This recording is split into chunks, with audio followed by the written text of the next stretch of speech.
So yeah, what's going on there? What's happening there? This is stupid time, a special time. You know, get absolutely smash faced or whatever.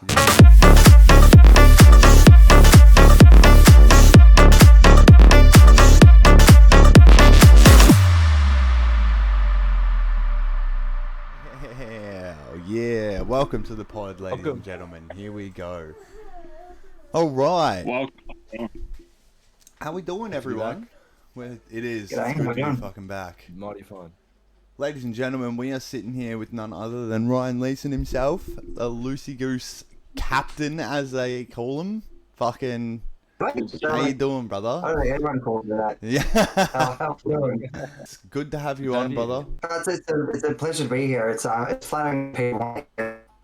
Just a story, or I guess my side of things, or my side of the industry. So no, thanks for having me on, guys. You know, we've been saying since day one we're trying to build this whole thing. If it's gonna come back, we need to build it right. And you were probably leader of the pack in when it was all starting to kick off. I'd say you guys really popped out of the woodwork sort of first as like old brands to come back. There was a couple of retirements, but I think you were kind of spearheading the return.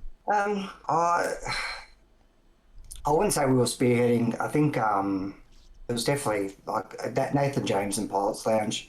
I think definitely need to get a shout out. They're the ones that kept everything afloat for 2 or 3 years. Without them, steadying the ship, then there wouldn't have been opportunities for us or a few others to sort of jump back in. But I think, and I could be wrong, but I believe they were the only ones that were really sort of semi-active. Yeah, I think they were throwing a party for months that were, keeping the sound alive and keeping the sound going, which I think created a bit of an opportunity for us to sort of jump in and throw a party here and there, and then try a few other things out and sort of keep it going from our end as well. But yeah, I definitely think a shout out to Pilots Lounge and Nathan James and definitely obviously those boys. Yeah, they've been going like three-ish years now. So like 2020, end of 2022, 2023. It's solid as well. Yeah, and they've kept it going real well. They're like you said, they've sort of kept it alive in the sense of like they've kept a good community of people around that scene. I swear you guys sort of... I thought you guys did one sort of a little bit before 2023, did you not? We, Loosey Goose was born in 2010. True. I had 2009 here. I thought it was 2009. It could have been. I'm pretty sure 2010 sort of... That was like a milestone year for me, I think, so that's why it sort of rings true for me, but... Yeah. We started off in 2010 and I think sort of veered off 2018, 2019. Quite a bit of a story there, which I'm sure we'll jump into, but and then it was sort of I floated around and did some things before COVID, and then COVID, obviously, I think you've probably spoken about that to death. Yeah. But we did a couple of reunions. Before COVID, during COVID, a little bit after COVID, but it wasn't until King's birthday last year that we threw a party and sort of announced that we were back in the rotation. Yeah. How did that go? Oh well, we went up against the return of it was 30 days, so it was pretty solid for what we were. Like, obviously, the number, like we did some good numbers. It wasn't as strong as we would have liked because of 30 days. A lot of people ventured to the city, and I think if I remember correctly, it was John Fletcher and there was a few others. Yeah, I think there was a few others headline, in that line. Yeah, our headline was Alice versus Bartez. That's what we were going with at the time, which was huge for Melton and for us there. But they just threw it on as like just a random versus set, for 30 days. So. That's what they can do. I think we did in 100, 200 or 300, which was pretty good for sort of a return. But it was good. The vibe was there. It sort of made us sort of understand that we've got a bit of life left in what we're doing. So throw a couple more, see how we go, and yeah, the rest is sort of history. Here we are now. There obviously is a story there, but let's do like, where did Loosey Goose? You said 2010. What was the idea? Were you just throwing parties? Yeah, let's do the lore. Well, I can barely remember what I ate yesterday, let alone where we started in 2010. But I can give it a shot. I can give it a shot. I think so. 2009 to 2000, I was just hanging around at my first residency at Mint in Werribee. So shout out to James over there for getting me started there. That they just knew how to make you feel special as a resident. Linked up with my mate who's also named Ryan Braybrook. I'm going to do a lot of shout outs because if you don't mind. So Ryan Braybrook and myself, we kicked off. We actually bought a nightclub in Sunbury, which was the old. What was it before us? I think it was actually I think it was called the Attic, and then it became something else. And then we bought it, and we opened up Loosey Goose. Loosey Goose was the Friday nights at Sweet in Sunbury. Yep. And we were there for a year and a half. And Friday nights was a cheap night. It was Melbourne. We got our inspiration from your Carovas and your Wars and TFUs and all of that. We brought that into probably top 4 Fridays as well. Ruben Heaton's brand in Bendigo. So we borrowed some inspiration from those guys and it was more like a cheaper. I wouldn't say it was uni night, but it was for the 18 to 22-year-olds. Mm-hmm. So that loved the Melbourne music.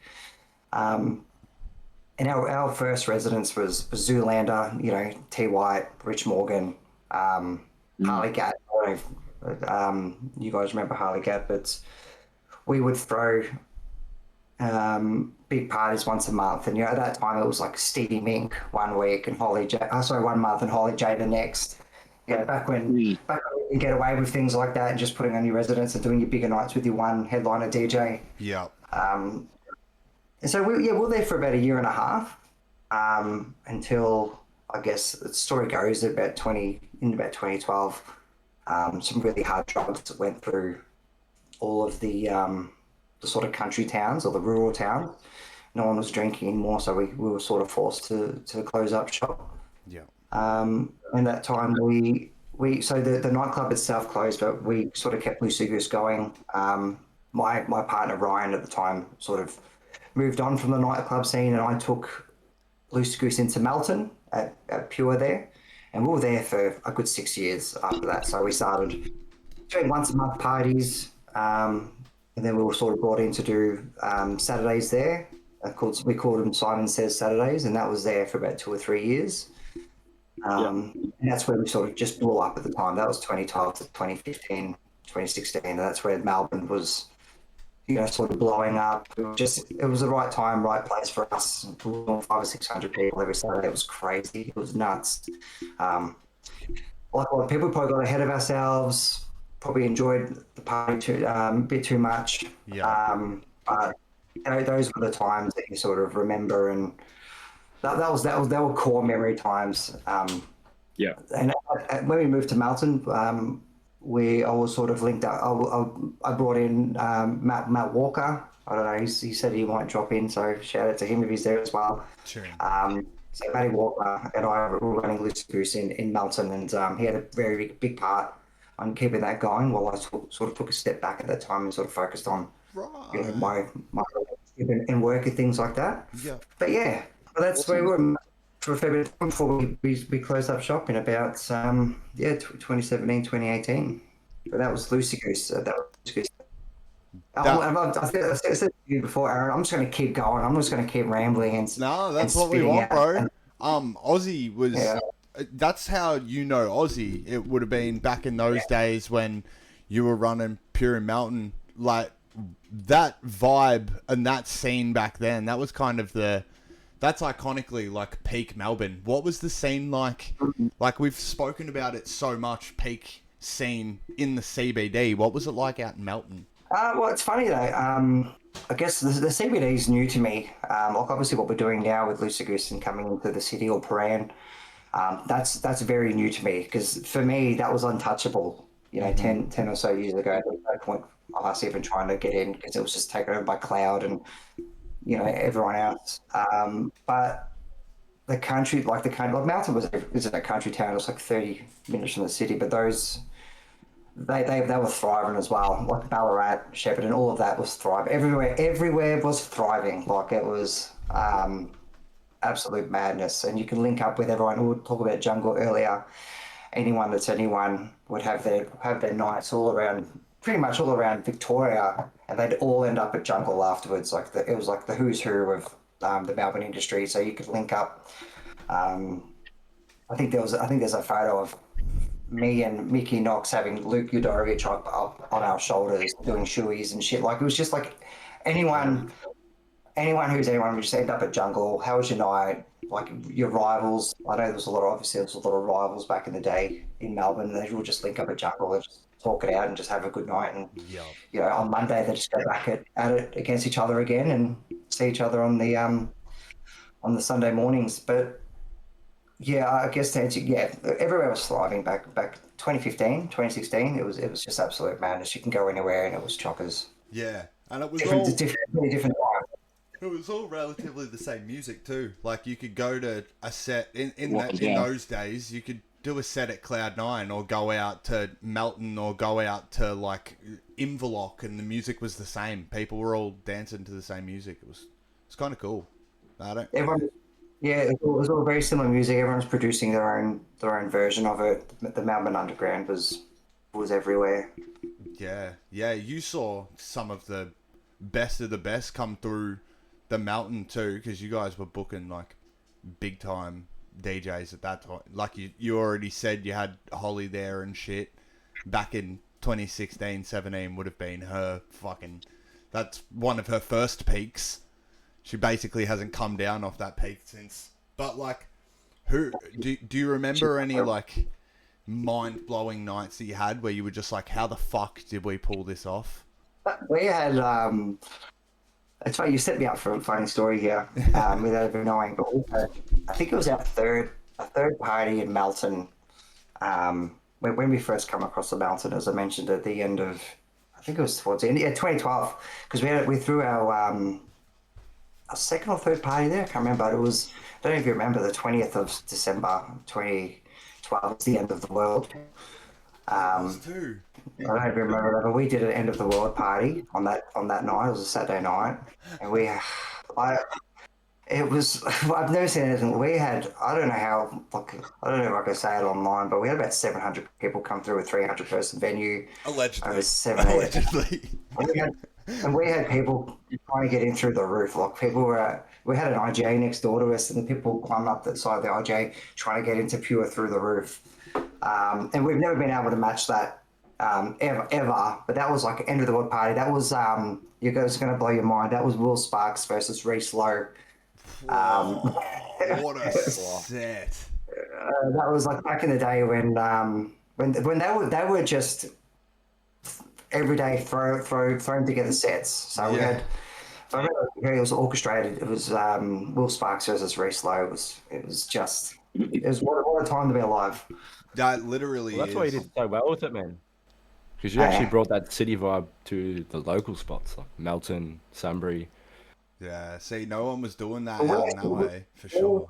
Well, actually, Danny Grant at that time still had his finger in a lot of different pies. When we were in Sunbury, I think he got into Melton before we did. He brought in High Horse, and I think so we sort of competed with them because I'm originally from Melton, and I was running Sunbury, and he brought in the Melbourne into Pure, and even I was messaging him saying, "Well, why don't it just got to work, mate? Melton's pretty backwards. Like they love listening to horses. Like they were both waited at 3 o'clock in the morning. I don't know how you're going to get that sound in there, but he stuck to his gun, and at that time only Danny Grant could put Stevie Mink, Callis, Keith Renata, and a couple of others on the lineup. Yeah.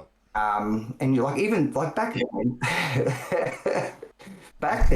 that lineup was absolutely insane. Like that lineup in Melton, anywhere was absolutely insane. Like, how do you even get those? How do you get all those people on the one card? And then you look at it now, it's just like, bro, See, yeah, what's going on there? What's happening there? yeah, what is this cunt doing? That Your like, roommate, is that your roommate? yeah. He was walking past in the hallway, and it's like, oh, horses. Oh shit, I got a horse mask. What's holding me box? Yeah, it would. You had it ready to go. It was like you had that on cue. That was bloody perfect. Holy shit.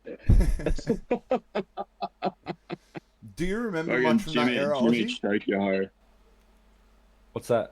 Like the Melton, like pure days. Do you remember much of like what you were doing back then? Oh yeah, like Ryan was saying, like I was living in Melton at the time, so that was the go-to. True.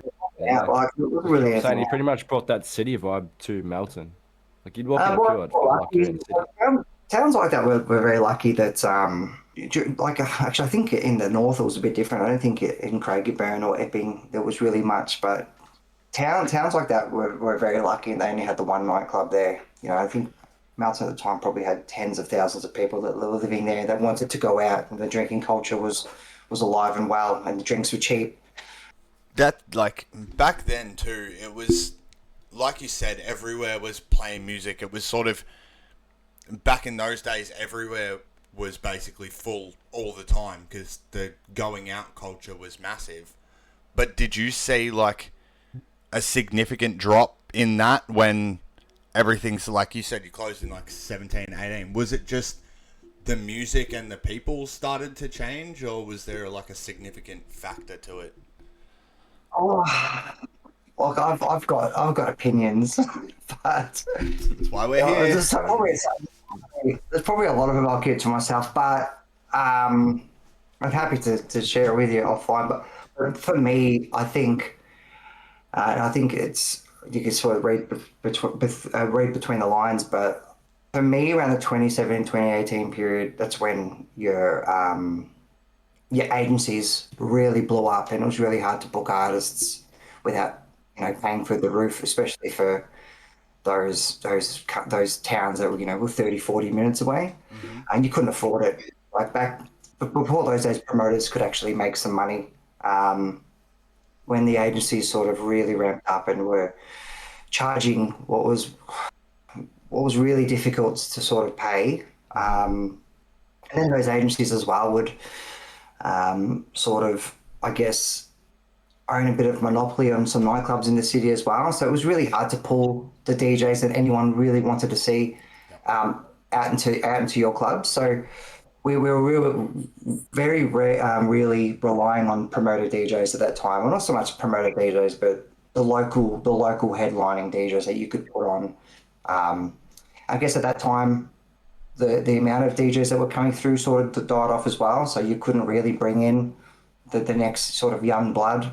And that's where the drink started getting a bit, like the taxes on the drink started going up as well. So it was a mixture of things, especially for that era. Like people wanted to see DJs, we couldn't deliver the people that they wanted to see without really risking some decent coin on putting certain people on, because you could, you win some, you lose some. You've probably all seen that, and a lot of people probably said that as well.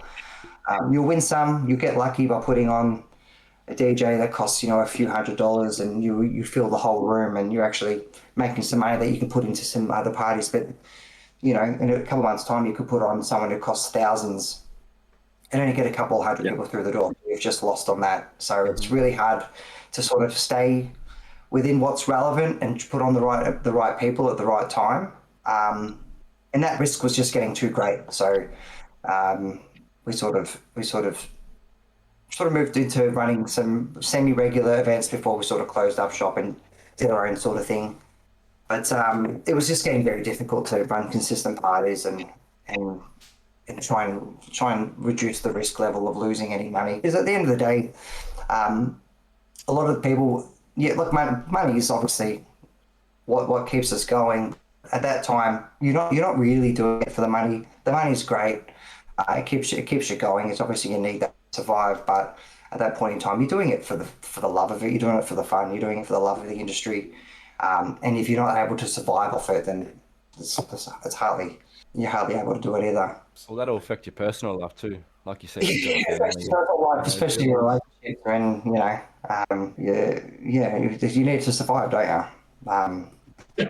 100%. Yeah. At that time, Pure, the nightclub itself was going through its own sort of troubles, and that closed shop at about 2018 as well. So, sort of the writing was on the wall for us there as well. We could have sort of ventured off somewhere else, but we sort of called it then and there for us personally, for Loosey Goose. We didn't want to. I know, and Matty Walker sort of spoke the truth at the time. For me, it was, I think we've all learned that Batman quote is either you die a hero or you live long enough to see yourself become the villain or the enemy. And with Loosey Goose, it was sort of like, you sort of close up shop while it's hot, or while it's while it's still got something to give before you start start losing credibility in the brand, and which we sort of did with some reunions as well. It's like a lot of the reunions, we did probably too many reunions between when we closed up to now. Probably overdid it a bit. We're all trying to find get a little bit of that nostalgia back, or a little bit of that good time back. But to get deep for a moment, that's where a lot of places will probably lose out by trying to regain that nostalgia, trying to chase that. Nostalgia is a cruel bitch. Absolutely. If you keep chasing that, you're just going to go down a rabbit hole. But if you try and, I guess what we're doing now is deliver something a little bit different. Like, yes, pay homage to old school, respect it, honor it, but try and, I think for us, it's about what's next. So that's probably where we're heading next. It's probably something that we'll allude to over the next 20 or 30 minutes. Yeah. I'd say. Well, we spoke about that last week on the episode when it was just us three, but like when we were just talking about the cruise that just happened, we basically said that same thing, where it's like, the way I said it was like, that's a drug addict's first hit. We're never going to be able to replicate that vibe that we created first shot. We're never going to be able to like chase that dragon. It's just never going to happen. If we try to, we're just going to... That's so good. You just want it back. Yeah, bro, absolutely. It's gotta be realistic. It's hard these days. But I think even the economy now. That's mate, literally what I was going to say. Wow.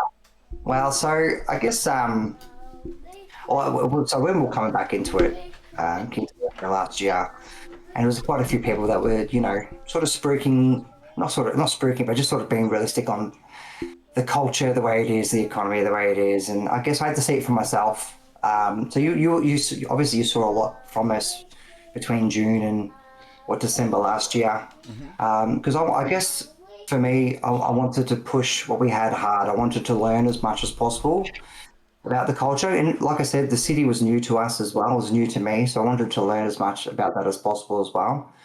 Try not to affect the brand, the Loosey Goose brand, is like. But still learn as much, like win some, lose some, see where our successes are, see where our failures were, and try and do your lessons learned and move on into 2026 with what we've learned, which is why you're seeing us really slow it down a little bit, I guess, this year. But I learned a lot about, like a lot of people would talk about the culture and the economy, and I had to see it for myself, and I did. And it's a sad world at the moment. It's really unfortunate. So you got to deal with the hand that you've got. So make the most of that. Yeah. Yeah, definitely. Honestly, like I can't agree more, man. Like, and what we're trying to do as well, like we're trying to work together with you guys to be able to make a better future for the music industry, and that's honestly what's needed at the moment as well, to kind of help collaborate, to be able to bring the scene together, to be able to actually make a music scene. Like that's what is needed, and it's going to take time, but you learned the hard way by heading headfirst into the industry again after all these years. And honestly, it was a big learning curve, and even just watching you guys from the sidelines and understanding how the industry was, because you guys tried to run weekly at one point, didn't you? Yeah, we came in hot. we came in very hot. We just sort of jumped into we caught wind of boutique in Paran and dove into us that day to try and do it. Was sorry, Fridays there, just five weeks. See how it went. See if there was anything there. Unfortunately, not. There's it's not. I guess Melbourne isn't big enough for a weekly Melbourne Underground night yet. It may be at some point. We were optimistic, but we learned a lot from that. I think we learned a lot from that by ourselves as well. Obviously, so there's three of us. There's me, there's Joel Thomas, and there's Dion Elevate behind Loosey Goose, and we're all very optimistic about it. But I know there's a lot in running a weekly or running a lot in just running events. But I guess me personally, I don't have it in me to run a weekly at the moment. I've got family. Obviously I was saying this earlier, I've got a really good job within V-Line. I've got a family.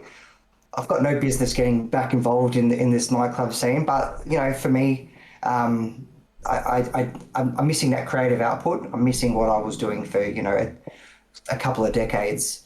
So that's why I'm being brought back in. But there's so much work to do within weeklies that between the three of us, I don't think we underestimated it in ourselves of what we can deliver on a weekly basis. It's not so much that the industry wasn't there for it either, but there's a lot of work to be done, and it's just we're sort of learned the hard way there. Yeah, well, that going back to like what I was mentioning before about us all working together to be able to build a better scene. You understand now, I should say, rather, that even with three people, it's fucking hard. And if we all put our heads together to be able to create Melbourne, I think we actually have a chance of bringing back weeklies. Like, what's your opinion on that? Well, I've got an unpopular opinion. I don't think you guys are going to like hearing it, but I don't. It's there. And so there, the music's there. Weeklies, I don't know if it's. I don't like this. Melbourne Underground is a niche now. Like, and that's the hardest part for me. That was the hardest part for me to wrap my head around. Yeah, is it's a niche. Like, it's not. Back in our day, it was fucking everywhere. We said that before. It was everywhere. Couldn't go to a club and not hear Melbourne Underground. Yeah. But it's a niche now. And will it ever grow? It was on the radio. Yeah, it was on the radio. Like Timmy Trumpet and Shardy and Sparks, like John Fletcher. Like it was all over. It was everywhere. You couldn't you could walk past the work site and the tradies there are all going off their nuts to Melbourne Underground while they're working. Like it was everywhere. Whereas now, like hopefully it does come back.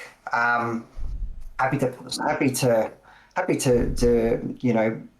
be corrected, but to me it's a niche, and that's what probably makes them more special for me now. Is that we get to run those exclusive parties where people can come together and be a community and sort of love this music without it being mainstream. Like, I was listening to Melbourne Underground when it was cool. Where now it's that cool niche that we sort of got to embrace and enjoy. And I love the fact that our music is now bringing people together. It's not people were going together and they just have to be hearing that music. Now they're coming together for the love of that music. Yeah. Now, will we ever get that back? I don't know, because people were everyone was producing it, everyone was enjoying it, everyone was giving their own take of it. There's not a lot of people producing the music anymore. There's not a lot of DJs that are learning and coming through. Like we got Heath Renata on, next Saturday, and there's be a lot of kids that are like, who's that? Like, what's going on here? So it's sort of like such an interesting space where I could drop a whole banger set from music I was playing in 2012, and people be like, "Oh, what's this track? Or what's that?" Like, I've never heard that before. Like, this track is like 14 years old. Like it's everything, but it's cool that it's in such a new space now that people hearing that music for the first time is like it's new to them. So look, I'm pessimistic. I'm optimistic. I'm happy to be here. I'm in a weird space right now where I can see where it was. I can see where it's at now. will we get there? Like, it's good to have the dreams and the goals. Happy for people like you guys to chase it and nail it and get it right. But we'll keep doing the same as well. But is it there? I don't know. Yeah.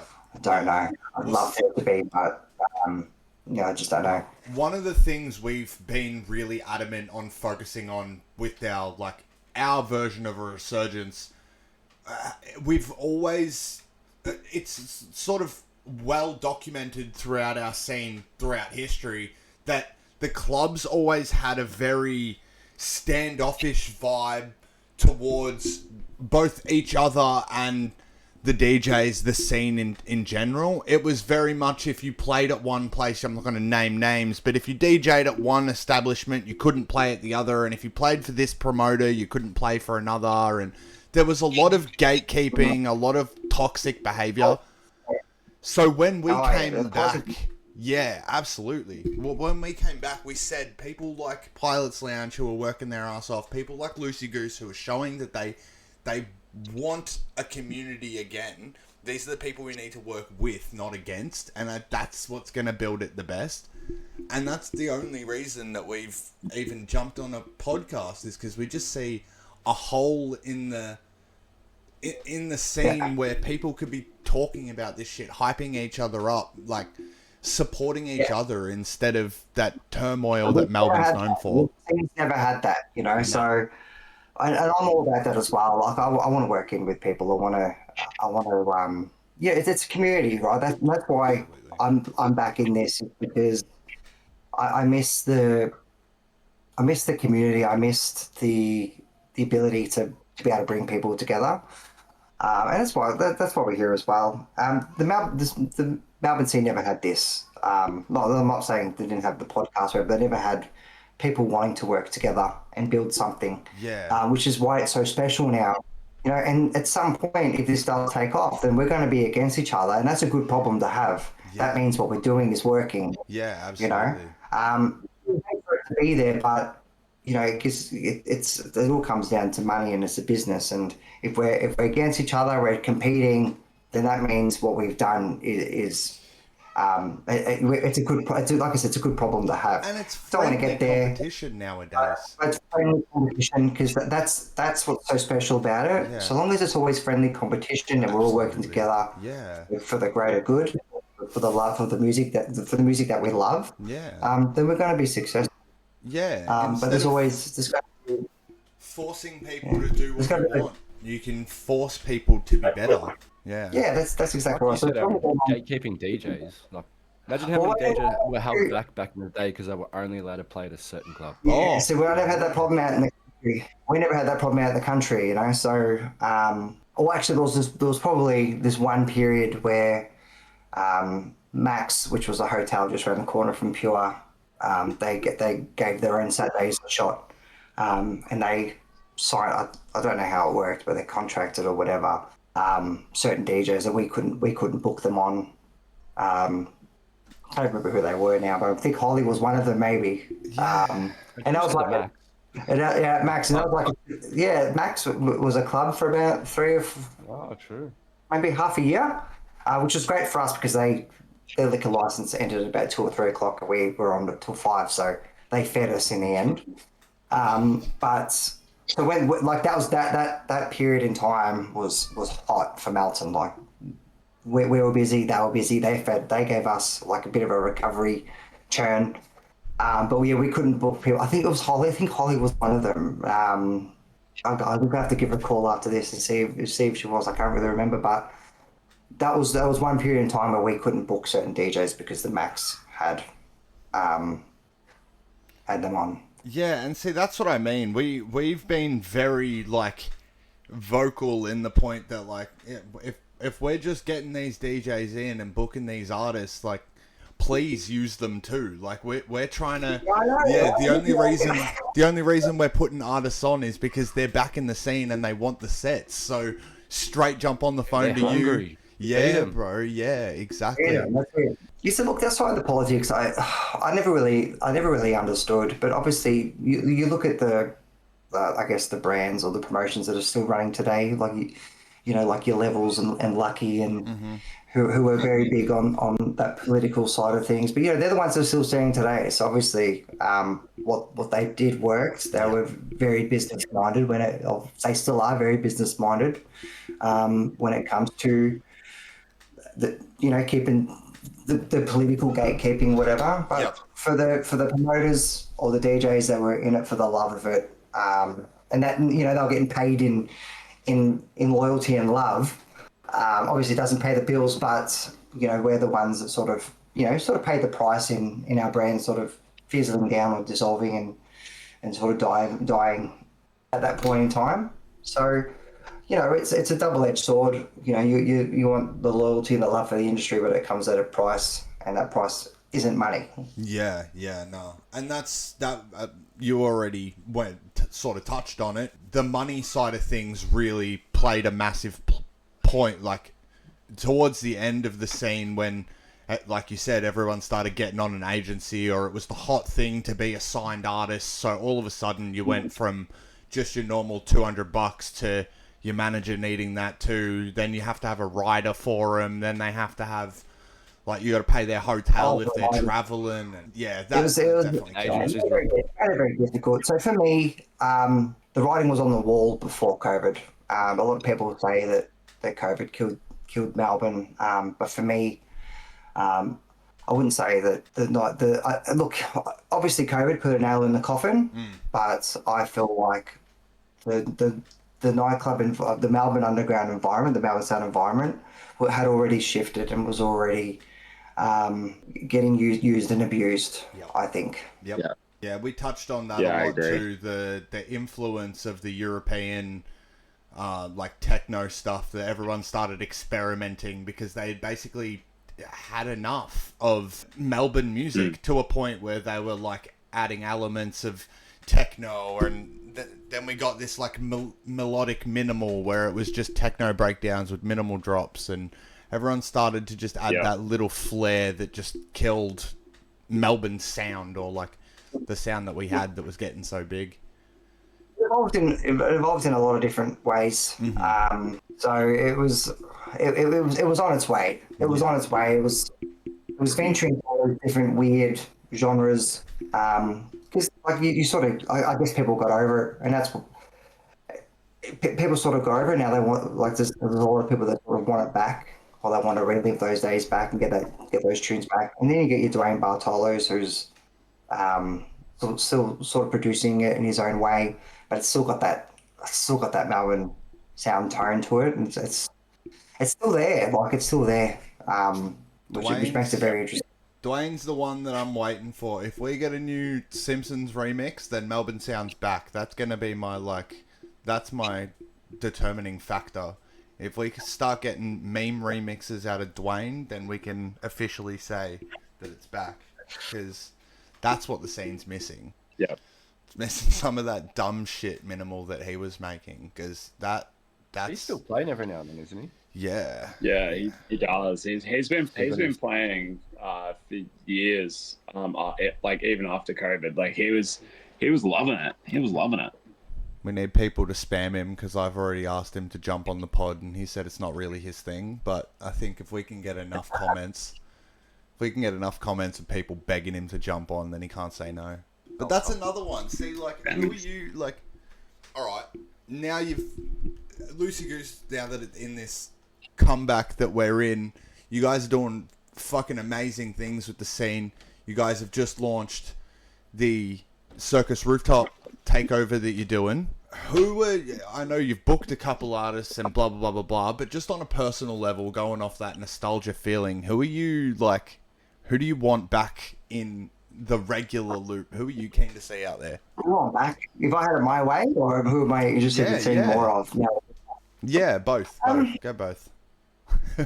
You're saying dumb shit minimal, and for me, and I don't be any disrespect to this one person either, because this, like, I'm going to say Mike Metro was a hell of a producer back in the day. He would, I think he remade Sex Bomb by Tom Jones. I have that. That was absolutely ridiculous. Yep. Oh, I think it was The Lion King as well, and that was Chris Bloomfield. There was, but there was a dumb shit minimal time as well, where people were just dropping this wicked minimal, but then also just dropping Play School minimalized as well.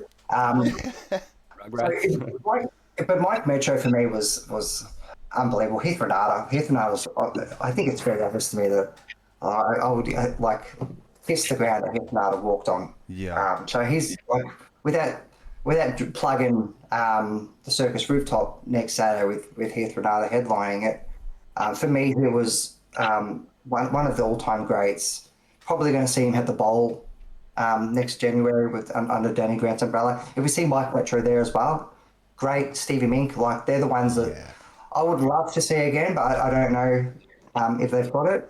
Yeah. But the one person or two people that I think are going to lead the way forward is obviously I think we spoke about Nathan James keeping the scene alive with Polar Sounds, but Elevate, obviously, my partner in Loosey Goose now, he's one person that has literally had the scene on his shoulders for the last 10 years. Long since probably 10 years, but even since like Mercy or Tramp, closed up. But he's the one person that's probably been playing it regularly everywhere, as much as socially not frowned upon. Yep. But he's the one person that's been playing it. And I think now that it's on its way back and he's leading the way, I think. And then there's Jiggers, like he's ridiculous. I was saying that to you earlier. Not like if he's listening, I don't know if he's on there now, but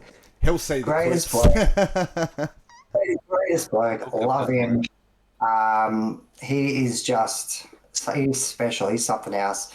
He can produce. He's always going to back everyone. Never got a bad thing to say about anyone, but also can back it up with just like support, killer tunes. He's got everything. He's creating music still. He's the package. Wicked talented producer. Wicked talented. He's so talented. So like his goal is, I think I don't want to speak for him, but I think his goal is to get back into it, probably a bit more full time. But once if he ever takes that step from doing his regular day job now to being a full time DJ producer, that guy he's going places. Oh, 1,000%. Yeah. They're my two favorite, and then obviously Renata. So they're probably my three favorite. Oh, Holly as well. I like it. Holly is probably the most underrated person in Melbourne. The love that she has. I don't know how she's been so active this whole time and still loves it. Yeah. She must have just like something wrong with her. I said to her a few years ago.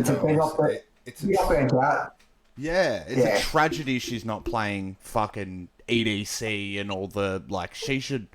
I highly think Queen of Melbourne, if you put it in a way. Yeah, bro. She's Queen of Melbourne. Yeah, 100%. She's got something wrong with her if she's still not burnt out by doing it this whole time. And it's crazy. Living she's been doing it full time for 20 odd years. Like it's madness, and she still loves it. You can still hear it in her voice when you're chatting to her. If you can get through the Kiwi accent, I know she doesn't mind me saying that. She's awesome. So they're my tops. You went down the kind of iconic Melbourne Godfathers route, going down the list of them. I think it's a shame that the music or the way that the scene's gone has made that now come back into a niche where only some people are going to hear anything new that they're going to put out, and it's not the worldwide phenomenon that it once was. But that's what gives me still that little bit of glimmering hope that we just need to get it out there, get it on TikToks for the kids to see, so that they can realize that Melbourne sound's actually still cool. And that's when I think we'll get our second wind and get our second resurgence. Because if you go back and look at those tunes now, they're all wanting it to slow down. They're all sick of hard techno already. But I feel like, but I tried when I was first coming back into this, and I was obviously looking around, see what the culture is now and you're seeing like your Colin Henners and all that. And I'm like, I've got to give this a shot. I just can't do it.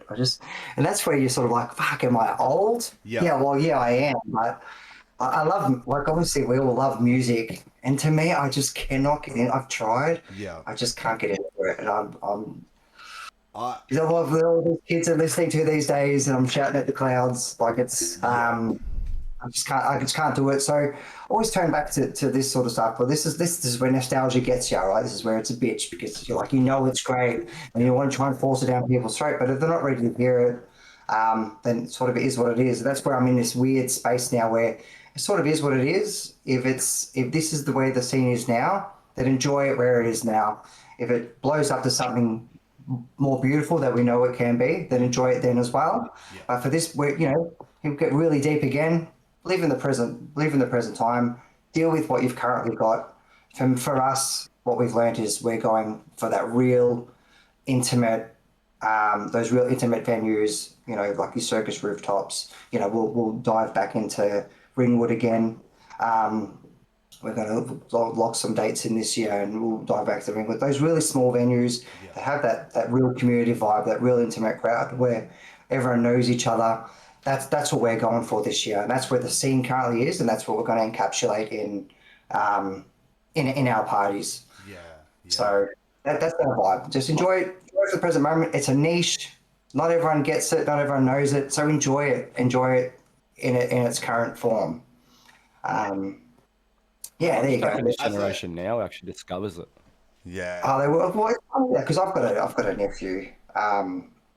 Who's 19 now, and he came to that Melton rehatch party that we did, and he was like, "Oh, what is this? This is fantastic. This is great. I'm like, this is what I've been trying to tell you." Yeah. I just don't think they've been shown yet. Like you said, They haven't been shown yet. So how do you show them? Their attention's so divided now. Yeah, how do you get them? How do you show them? How do you make it loud enough so they can appreciate it? How do you drag them to a venue so they can pay, $15 for a cruiser? Like it's exactly. Yep. I've got that little.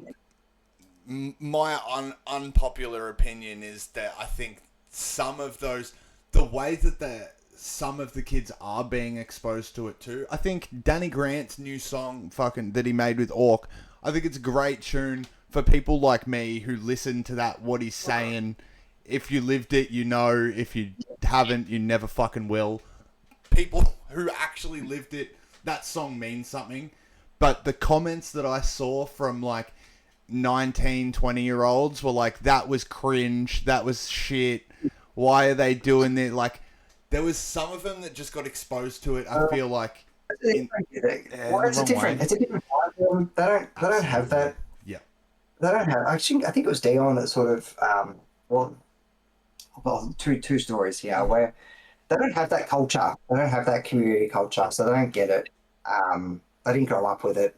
And I think Dion actually made me see the light when he's saying, COVID did play a massive part where, how did he say, I'm paraphrasing here, but, when we first started going out, we had, the older siblings, people that we looked up to going out and getting naughty and doing all that. And fuck, I want to do that. I want to go out. Yeah. I want to get absolutely, smash faced or whatever. Yeah. Smash faced. That came up. That's a new one. There you go. Getting absolutely blind. That's what I want to do. Whereas during COVID, they didn't have that. No one was going out, so they didn't have anyone to teach them the bad habits or I say bad habits. That's where you learn a lot. I think it actually was one of Danny Grant's potties with Papa Smurf, where he was saying that. That's where you learn so much by going to these venues, acting up, getting kicked out, learning your valuable life lessons. Absolutely. You can probably do it in safer, healthier places, but that's that's where you learn so much. Whereas these kids these days, we say again, kids these days, we lost someone. We lost Ozzy. His internet. Well, these kids these days, they didn't have that. They didn't look. They're not looking. They didn't see anyone going out that they could look up to and learn off, or so they're missing that. Yeah. I think that's a big problem, a big cultural shift for us, and for us to be able to see them and say, well, you just don't get it. Well, they haven't had the right environment to understand it the way we saw it. Yeah, I agree.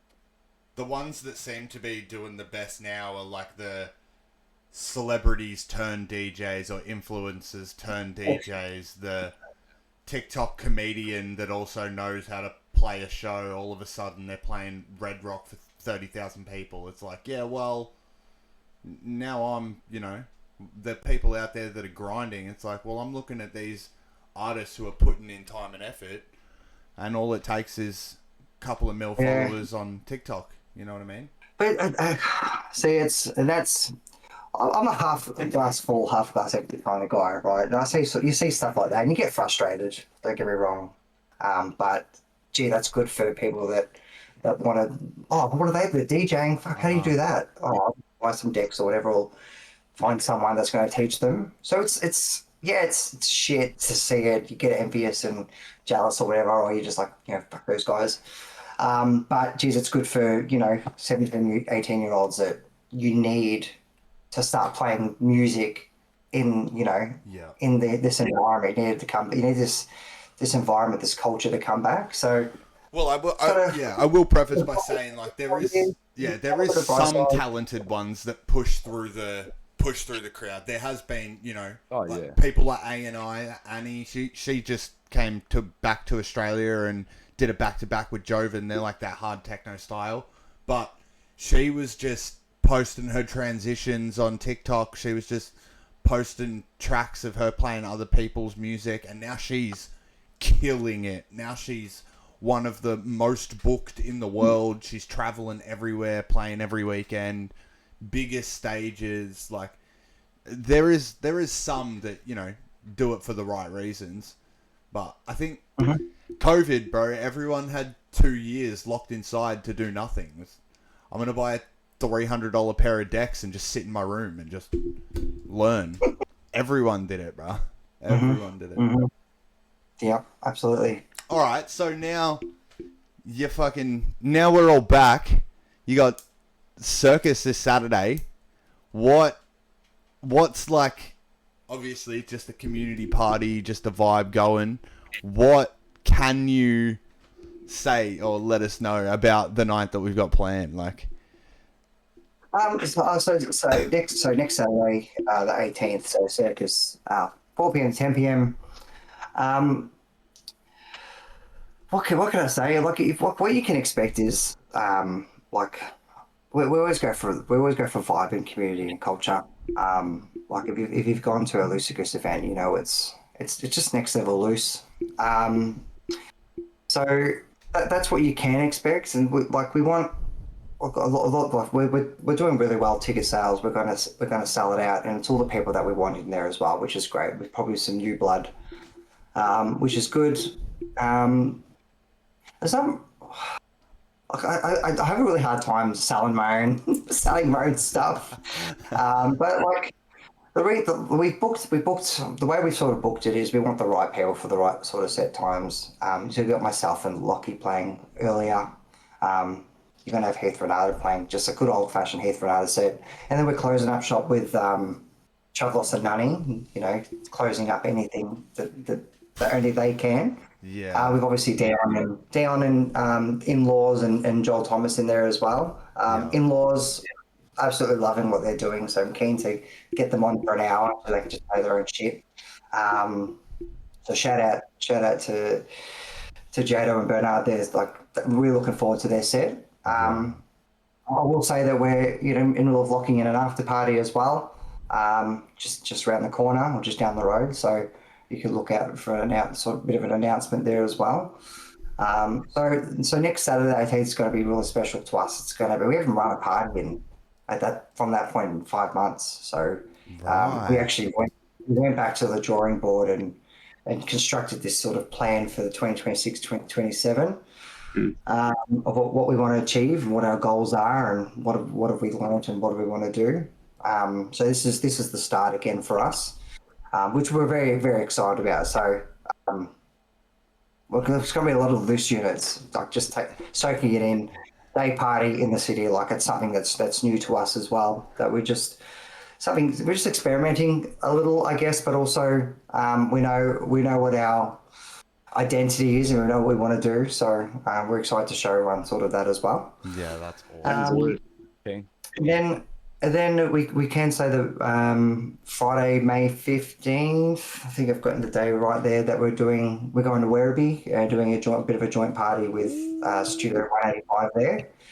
And the lineup for that one is absolutely fucking ridiculous. So keep an eye out for that one.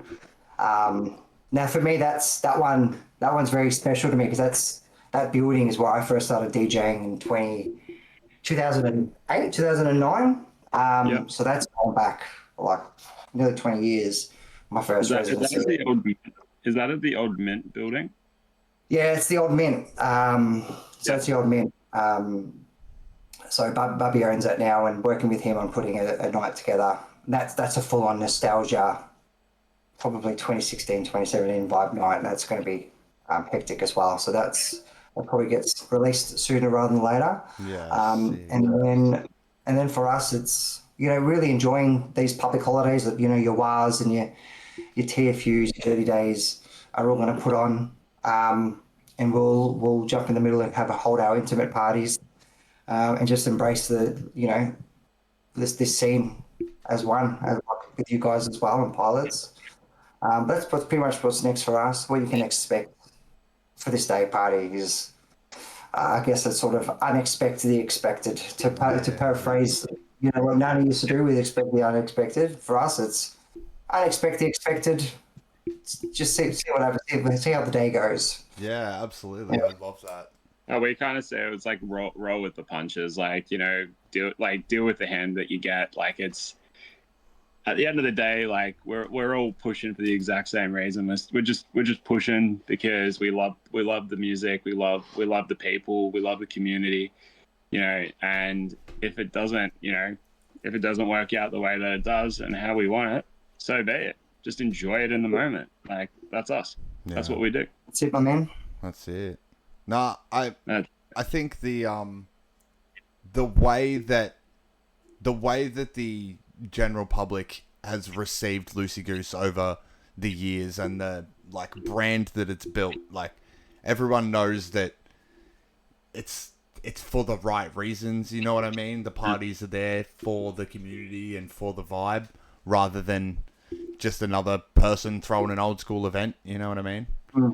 I think it's dip your toes in the scene with all the reunions and stuff as well. Yeah. Loosey Goose is never forgotten about. Yeah, I appreciate that. For us, it's like I said, it's the nostalgia's there. We want to pay honour to it, but we want to focus on what's next. What's present? Sorry, I guess the people that are still active. What's present? Who's making music? Allow them a bit of a stage to play on and entertain their own mates, because they're not getting those opportunities now. Or they are, but it's a very small opportunity. Yeah. So it's very hard to, like you guys would have seen it with your event. It's very hard to sort of allow or have the opportunity to put as many people as you want on that have been supporting you. So that's the hardest part. Is not right. It's like, I guess with the weeklies, you want to be able to sort of support everyone that supported you. You don't get that opportunity with your parties every 2 or 3 months, because you're only getting 6 hours or 8 or 10 hours to put on those people that are in supporting you, but also put on the people that are going to bring, like those headliners that are going to bring the amount of people required to run the party. So it's a really hard balance. So I guess that's a lot of people need to have the understanding, that we're trying to make it work for us, not just for them as well. But do you get a lot of people that are actually nasty about not being put on for the next one, or is it coming to you? No, not really. Not really, because you sort of outlined that to begin with. I never promise anyone sets. It sort of is what it is. We're running this party then, and these are the sort of people that we want to put on, because we want to. At the end of the day, we're not trying to put on people that are going to bring a crowd with them. For us, the promoter DJ days are gone.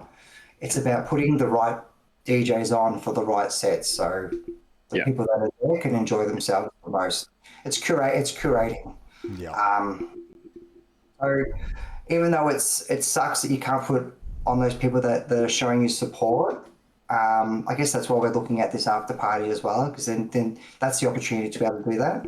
But for these Loosey Goose branded parties, it's about the right DJs, the right music, the right times, just provide the right environment for people to sort of gel with one another. That's it. That's all there is to it. And Really. we're very transparent on that, and I think you can see that. What you see is what you get. So we're not over promising and under delivering for certain people. It's just that this is the scene as it currently is, and this is what we're putting out there. Yeah. Yeah. And being a day party too, I think it sets a different like tone in the air. This isn't a come get fucked up all night type of vibe. This is come enjoy the environment. But then when it goes nighttime, yeah. Yeah, absolutely. People enjoy day parties more now. You can actually go out and enjoy the day.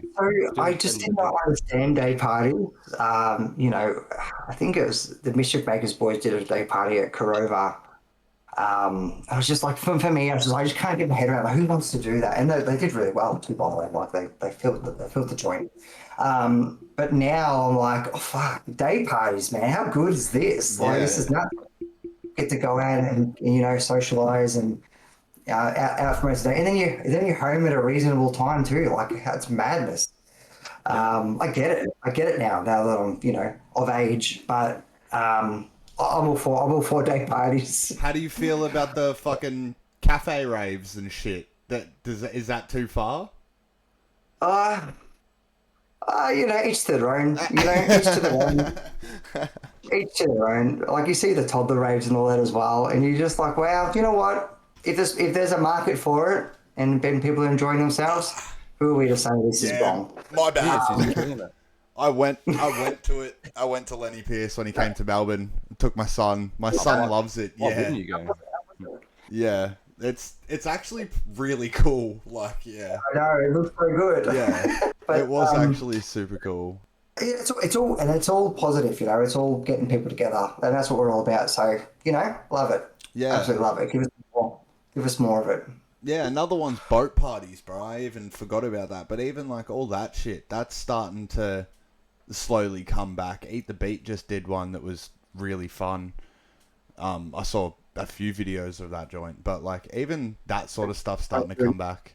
Boat leaders. Yeah, I've had some bad luck with boat parties. Dion's at me to give one a shot in the near future, but I've had bad experiences with them. Like it's just they're so hit and miss. Yeah, you've got to get because you've got to bring the sound lighting on board. Yeah, it's a big expense. You got to be sure that you can put 300 people on that boat, because if you can't, it's a very expensive. You know, it's a very expensive jetty. Yeah.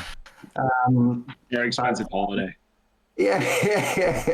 So, but I've been part of some fucking unreal boat parties. The vibe is special. You can get 300 people on there. It's a very special vibe. Yeah. I think the last boat party we had, you know, good old classic Heath Renata taking his shirt off and jumping off the side, going for a swim. You know, we also had Will Sparks versus Joel Fletcher on a boat party. Like, you know, it's madness. It's madness, the sort of lineups you sort of saw back in those days. And you could and still struggle to fill a boat. Yeah. You know, it's crazy. Yeah. But it was good times. The boat parties are special. Nah, if you can pull one off. Something else. Yeah. And there's no, like, apart from that, there's never been any real cool, like, gimmicky things in our scene. Like, we've almost been a little bit neglected with the, like, cool stuff that, like, you know, there's house brands that have done sets in, like, burger shops, but like the venue that's like under the Westgate or whatever it is, that only just recently got used by Melbourne Sound for like the first time ever. Like, we sort of always get left out of the cool shit. No, it sounds to me like the market's wide open, you know. So exactly, you know, who's stopping you from, you know, doing a rave in a burger shop? Yeah, well, you know that's I haven't found one yet. Definitely not. But There's one in Melbourne. There's a fucking taco joint in Melbourne, and you move the vending machine, and it opens up into like a 200 people venue. There you go. Yeah. So like, and that's why what we've got right now is so beautiful, because it's a niche. So you can find a place like that and make it very nichey, nichey squared, and you're absolutely laughing if that's what you're going for. Then who's to say you can't do that? Yeah, I think the nightclub culture, the kids these days are more educated than kids in our days. We didn't, like me personally, I didn't care to go in a dark room and do drugs with strangers, but a lot of the 18-year-olds now don't want to do that, strangely enough. So it's the finding that like niche and the pop-ups and the street raves and the fucking pull up at the beach and set up for 150 people. They're the ones that seem to be like snapping now. They're the ones that people are like happy to drive to, happy to come out for, spend the money at. They're not so into dirty, dingy clubs. I heard someone say eel to Cloud Basement not long ago, and that made the hairs on my neck stand up. I nearly got angry. That I didn't know how I felt about it. Looking back now, is it's pretty ill, but if you were there, if you were in it, we obviously had some other memories in that basement. But you look back now and you're like, it was probably not the healthiest place to spend my Sunday mornings. But definitely not that. Oh, geez, what a time! What a time! But again, irreplaceable memories. You couldn't go anywhere else and have that experience. You couldn't go to Sydney and get into a good enough basement. There wasn't any in Queensland. Like, if you came to Melbourne, you got to experience it in that era. It was unbeatable. Special. Yeah, definitely. As been said, but you could just know if you change anything about your experience in the scene, what would it be and why? LB, that's a really good question, dude. Anything about your experience in the scene, what would that be and why? I don't know. I don't know where to start with that one. That's a really good fucking question. Loophole. That's In what regards though? Like my experience as a DJ, my experience as a promoter, my experience as a person. How long were you just a DJ before you started doing your own events? Just a couple of years. Yeah. Not long. 2008, didn't you? You started? Yeah, 2008. So it's only 2 years. Yeah. I knew I wanted to run events. I think I didn't change anything about my experience. I got too loose. Like if I could go back again, I'd just calm it down a little bit. Like I obviously enjoy it. I don't drink at all anymore. Great answer. which shocks a lot of people. I haven't had a drink in 6 years because I partied very hard, and then once my first was born, my first girl Winnie was born, that's sort of packed it in. I put a lot of it sort of behind me, but I would I don't remember a lot from anywhere between 2010 to 2018. Yeah. Because I partied a lot, was out, Thursdays, Fridays, Saturdays. Probably took a toll on my body. Probably won't live as long as I would like. That's something that I probably would change if I could go back and just enjoy it. Probably just let just embrace it a bit more. There's a lot of people, probably a lot of good times and people that I just don't remember in general, and that sucks. Yeah. When you're sort of talking to people and you don't know what their name is or how they know you, that actually really sucks. Yeah. So if I could go back, if I could change any experience, it would just be dial just it down. enjoy. Yeah, just calm down a bit. Maybe don't spend every Sunday morning at Jungle. Maybe a few. That's something that I'd probably go back and change. something that I've actually I've kind of noticed as well. Like, not a lot of these new kids or these new new up and comer clubbers, patrons, they don't drink as much as we used to when we used to go out. They don't party as hard, so they're not gonna really understand where you're coming from with how we used to party, dude. Like, we used to party we used to party hard, bro. It was cheap to party, you know. Yep. You pay $10 to get in somewhere. You like mint back when I first started DJing. It was what was it $1 pots and $2 vodkas happy hour. Like that's I don't know. Like you couldn't survive on that these days. Yeah. Happy hours were real. Happy hours were real. We're real happy. Like Yep. I think we were doing $5. I think when we were in Sunbury, we were doing $5. Agua bombs and Jaeger bombs. Like that's unheard. Like you're paying $5 for Water. for literally nothing these days. So Yeah. the culture was you could roll into a place with $30 in your pocket and like it was cheaper than a pill. Yep. Getting getting to a venue and drinking was cheaper than getting high on life. There you go. It's almost $20. Almost $20 for one drink now. That was going to be what I was going to say. Yeah. At Wild, it was $15 for one Corona. Yeah, that's what it is. Like it is what it is now. Like you can't blame the venue. Like a lot of people will blame the venues. Like how are we supposed to drink? I wonder why we changed the drugs. But you look at it from the venue side. Like they've got no choice. It's something they've got to charge so they can pay for their liquor licensing and their alcohol taxes and and if, like the security. Like people don't realize how much security costs. Like that is through the roof. And they've got laws like I think it's like I'm probably getting the numbers way wrong, but it's like one security guard per 50 people or less. Yeah. Like so they have to put these very expensive security guards on for the amount of people that are going to be in there. Yep. Stuff like for, your Saturday, Sunday morning rates. Like it's the prices that these venues have to pay to stay open is ridiculous. So that's they why have we to closed. That's why we closed Crew early. Yeah. For that reason. Yeah, so they've got it like $17 for a Corona. It's got to be done. It's what's more annoying is that person. Like even if they're unintelligent, they know how much they can get a sub for Coronas at Dan Murphy's for. Yep. And so like, that's no wonder. It's no wonder. Yeah. I think a massive point that the kids nowadays aren't getting is that, like, there was a lot of in those days, man, we were just having a couple of pills, having a couple of drinks, and staying in a dark basement for sometimes 10 hours at a time.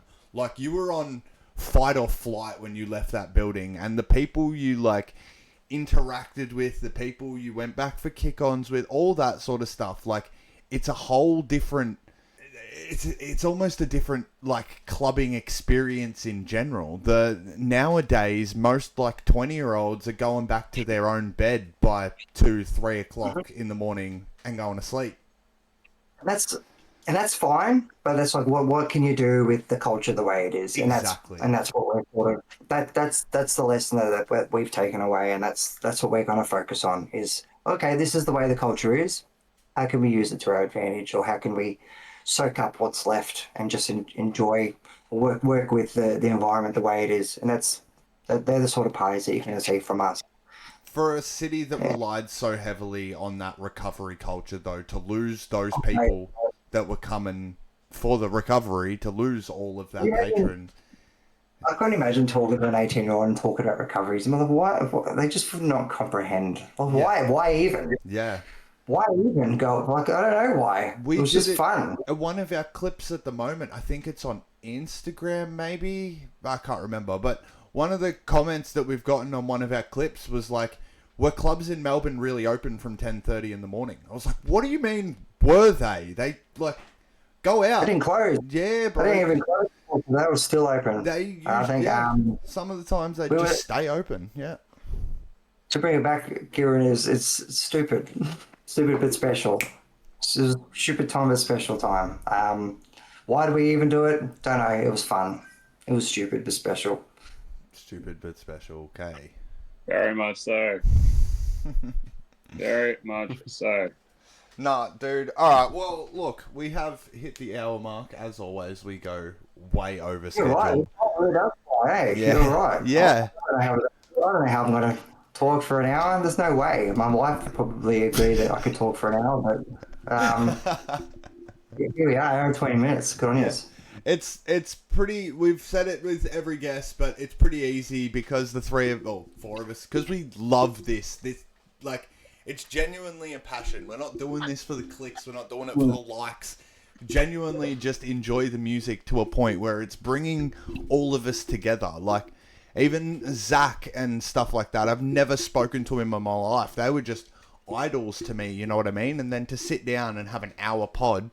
At the end of it, he was like, "Oh, that hour went so quick. Let's do this again." Like, we could talk for 10 hours about this stuff.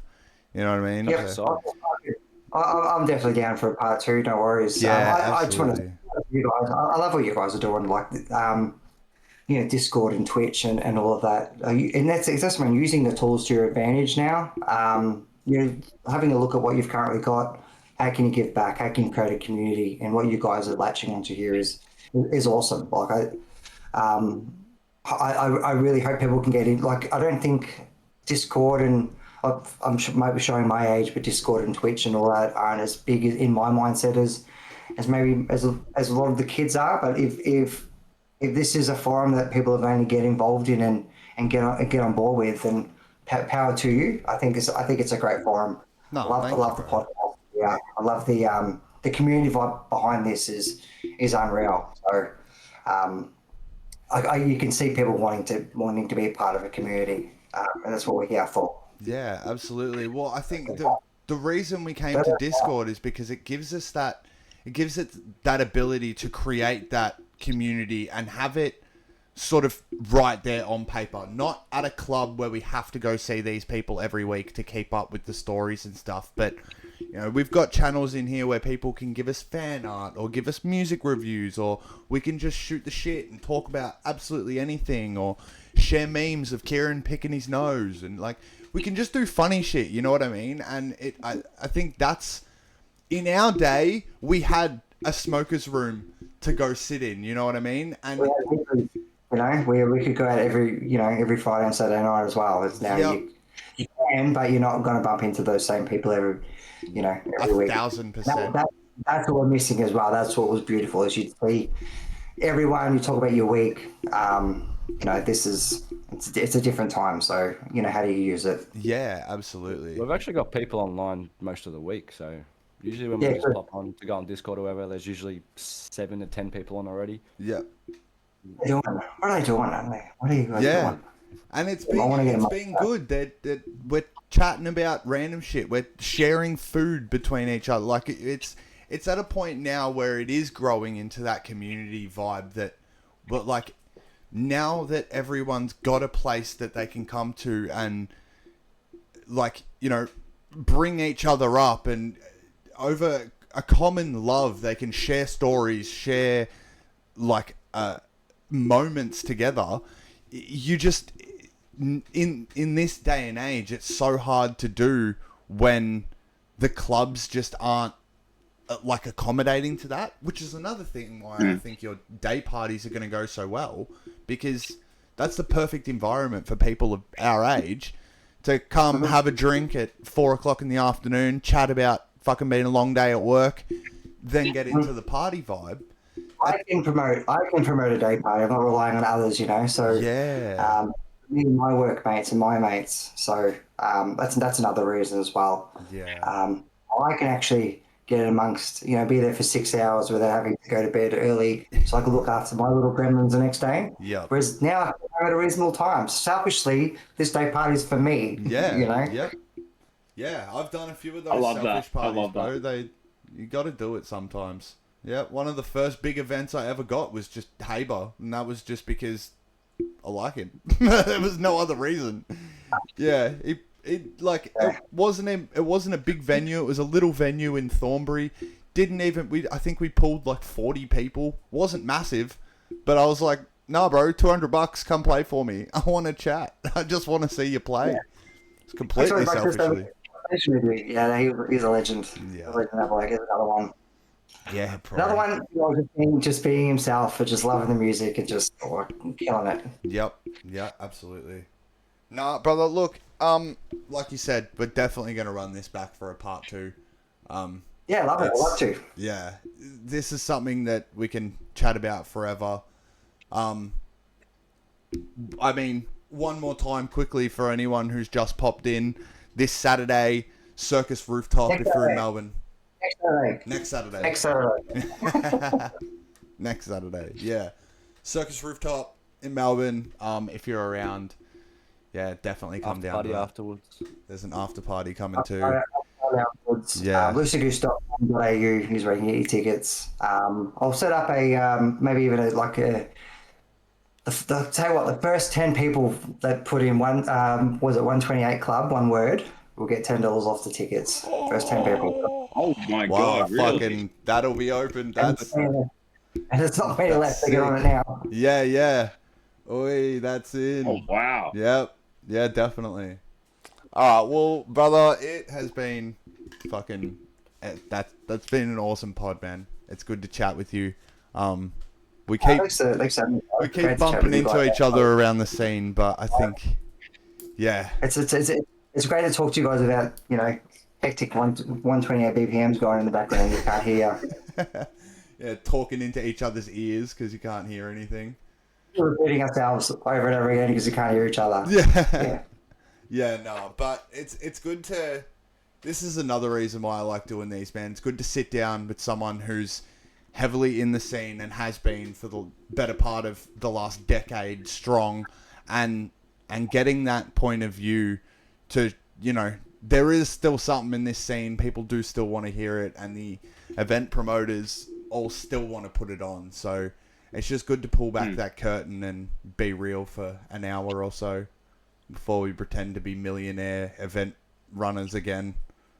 To hear everyone's roots too, like where they started, how they are now. Yeah, I love those stories. Because Aussie, we've hit the time a couple of times, and haven't seen you for, I think we're saying it would have been 10 years. It's just good. It's good, rekindling, recatching up, and I'm interested to pick up the phone and see what you've been doing for the last 10 years, or bumping into you maybe next Saturday as well if you come down and see what you've been up to. Like, it's something that I'm missing, is just that social aspect again. Like, I'm just need to jump into that. It's different. That's what I miss.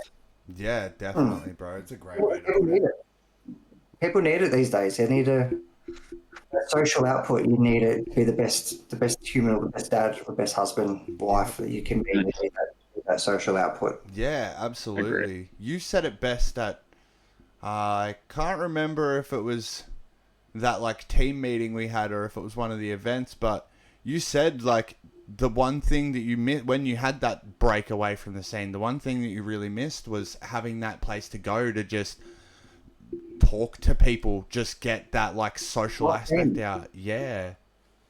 Well, steam. Yeah, that's what we're doing. Absolutely, bro. People, a lot of people don't have that. They just boil up and let's not get into, domestic violence and all that, but that's where it comes from. No one's blowing off their own steam. There's no one's like dads, mums, they haven't got that third space, between work and kids and family. Like, everyone needs it, man. Yep. That's what we're here for, to give them that. Yep. I'm just going to put on this code now onto Humanitics before I forget, because I will forget. You are all good, man. LooseyGoose.com.au, get your tickets for next Saturday, because that's going to be one for the ages for sure. It's going to be wild. We're looking forward to it. Yeah. And you may or may not catch one or all of the 128 Club there.